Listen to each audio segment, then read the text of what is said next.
Dharbaaxada jacaylka dhabankayga qabato, dhaxan baan qarqarayaa dharku aanu celinayn. Sidii ruuxu wax dhimay baan nafta dhiila geliyaa. Dhabaashii aan doortay maadadhaydii naftii adi awadaa dhantaalnayd. Adduunyadu dhibaatada iyadaa la dhalato, dheelitirnaan qof doonaa isagaa dhibtoodee. Maadadheemantiiyay dhamacday igu shidan iyo dhibaatada mar iga damin.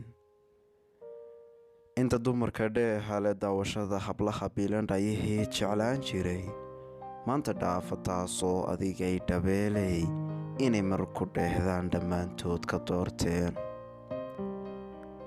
Dheemantiiyay maadadhayi naftii adi awadaa dhantaalnayd. Qalbi dhowristaadiyo jeceljaaha biilanbaa awadaa dhibtoodee. Dhabeel quruxu dhalatay maadadhayi naftii adi awadaa dhantaalnayd.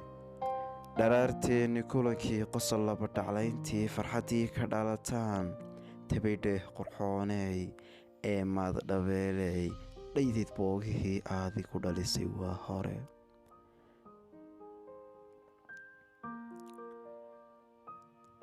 Sidii aad dhibaatada u necbayd dhankayga, miyaad weli ka dhiidhiin dhaawacyada isoo mara?